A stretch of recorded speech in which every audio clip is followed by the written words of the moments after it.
Jasiya surasi Məkkədə nazil bolğan. Cəmi 37 ayət. Nəhayət şəfqətlik və mehribon Allah'ın ismi bilan başlayman. Amin. Bu kitap g'olib, hikmet bilan ish qilg'uchi Allah tarafidan nazil qilingandir. Osmonlarda va zaminda mo'minlar uchun Allohning qudratini ko'rsatadigan haqiqatan nurg'un dalillar bor.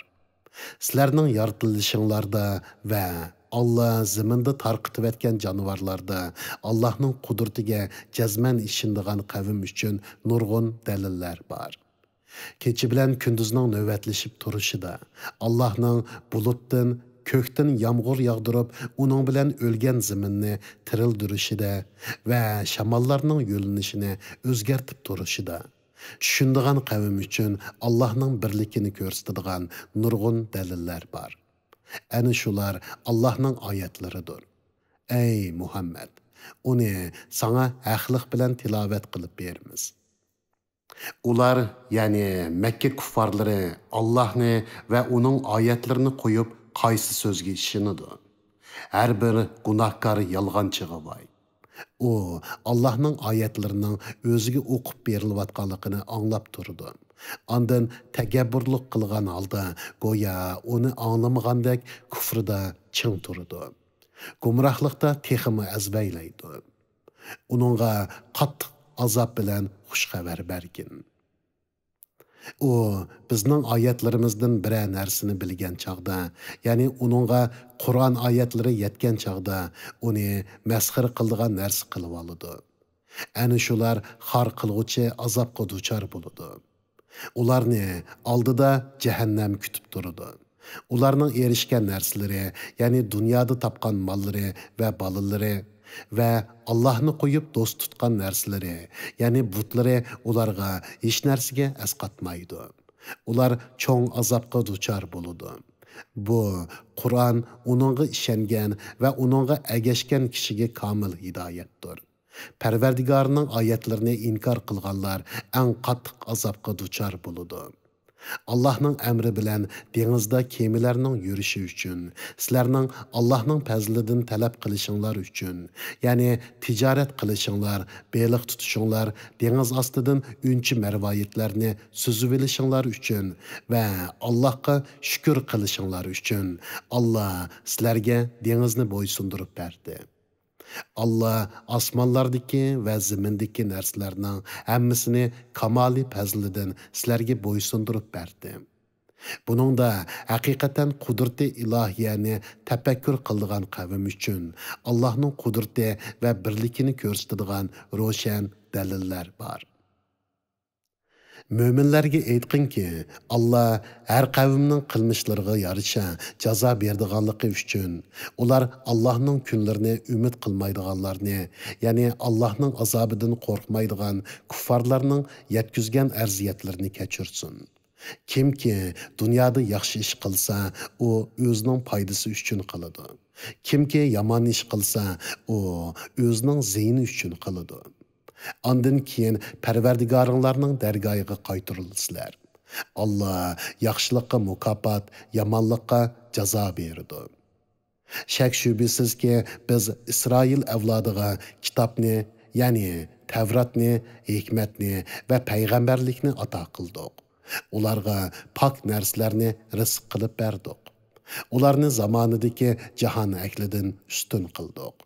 Ularga din ishida ro'shan dalillarni berdik. Faqat ularga ilm, ya'ni dinning rostligiga qat'iy dalillar kelgandan keyinla, ondan ular o'zaro hasad qilishib, ixtilof qilishdi. Parvardigoring haqiqatan qiyomat kuni ular ixtilof qilishgan ishlar ustida hukm chiqaradi. Ondan seni biz, ey Muhammad, din ishida ro'shan bir yo'lda qildik. Şu yolga əgəşkin, bilməydiğanlarının nəfsi xahişlərine əgəşmegin. Şübhəsiz ki, onların gumrahlıqıga maslaşıdığan bolsan, ular səndən Allah'ın azabıdın heç nərsini dəpi qılalmaydı. Şübhəsiz ki, dünyada zalimlarının bəzisi dostdur. Allah təqvadarlarının dostudur. Bu Kur'an insanlar üçün roşen paketlardır, hidayettir. O'lgandan keyin tirilishga jazman ishongan qavm uchun rahmatdir. Yaman ishlarni qilganlar, ya'ni gunohkor kuffarlar o'zlarini iymon aytgan va yaxshi amallarni qilganlardek qilishimizni, hayotlikda, mamotlikda ular bilan o'xshash qilishimizni o'ylamdi. Ya'ni ularni o'xshash qilishimiz mumkin emas. Ularning chiqargan hukmi nima degan yomon. Allah osmonlarni va zaminni haqliq bilan yaratdi. Her insanın qilmishiga yarasha jazo yoki mukofot beriladi. Ularga zulm qilinmaydi. Ey Muhammad, Manga nafsi xohishni iloh qilib olgan, Allah azdurgan, haqni bilib turgan, Allah qulqini va qalbini pechatlayotgan va ko'zni pardalagan odamni aytib bergin. Allah azdurgandan keyin uni kim hidoyat qila oladi? Sizlar bulardan vaz nasihat almamsizlar. Ular, ya'ni qiyomatni inkor qilguvchilar, hayot degani faqat dunyodagi hayotimizdir. O'limiz va tirilimiz, ya'ni tug'ilimiz. Faqat zamonning o'tishi bilan yo'q bo'lamiz deydi. Ular bu xususda hech qanday ma'lumotga ega emas. Ular faqat gumon bilan so'zlaydi. Ularga bizning oyatlarimiz ochiq o'qib berilsa, ularning pokiti faqat agar rostchil bo'lsanglar, ota-bovlarimizni keltirib beqinglar, ya'ni tirildiringlar deyishdan iborat bo'ldi. Ey Muhammad, ularga aytqinki, Allah sizlarni tirildiradi. Ondan ajlinglar putganda vafot qildira oladi. Ondan shak shubisiz qiyomat kunida sizlarni yig'idi. Lekin kishilarning to'lisi Allohning qudratini bilmay, qayta tirilishni inkor qildi. Osmonlar bilan zaminning podshohligi Allohga xosdir. Qiyomat qoyim bo'lgan kunda kofirlar ziyon tortadi. Har ummatni qo'rqinchning qattiqligidan tizlangan holda ko'rsan. Har ummat o'zining nomi amaliga chaqiriladi.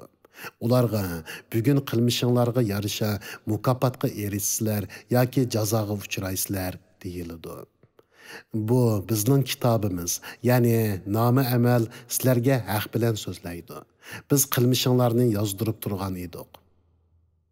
Ya'ni farishtalarni amalinglarni yozib turishga buyurdik. İman etgan ve yaxshi ishlarni qilganlarga kelsak, Parvardigori ularni o'zining rahmati doirasiga kirgizdi. Bu ro'shan murodga yetishdir. Kafirlarga kelsak, ularni ayıplash yuzasidan ularga mening oyatlarim sizlarga o'qib berilmadimi?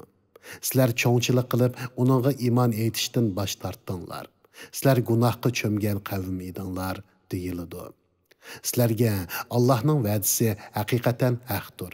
Qiyomatda, ya'ni qiyomatning bo'lishida hech shak yo'q deyilsa, sizlar haddidan ziyoda sarkashliklardan qiyomatning nima ekanligini bilmaymiz. Faqat uni bo'lishi mumkin deb gumon qilamiz. Uningga biz haqiqiy ishonmaymiz dedinglar. Oxiratda ularning qilgan yomon ishlari oshkora bo'ladi. Ular dunyodagi chog'larida masxara qilgan azob ularni o'rib oladi. Ularga deyiladi: sizlarning mushu kundagi muloqotni unutganliklaringizga o'xshash bugun sizlarni unutmaymiz. Ya'ni sizlarni azobga tashlab qo'yib, unutib qolgandek muomala qilamiz. Sizlarning joyinglar do'zax bo'ladi. Sizlarni azobdan qutqizadigan hech qanday yordamchimi bo'lmaydi. Bu şunun uchunki sizlar Allohning oyatlarini masxara qiladigan narsa qilib oldinglar va sizlarni dunyo tirikchiligi oldidi. Bugun ular do'zaxdan chiqarilmaydi. Ulardan tövbe qilish va ibodat qilish bilan Allohni rozi qilishmi talab qilinmaydi. Cemi hamdu sana osmonlarning parvardigori, zaminning parvardigori va olamlarning parvardigori Allohga xosdir. Osmonlardagi va zamindagi ulug'liq Allohga xosdir. Allah g'olibdir, hikmat bilan ish qilg'uchidir.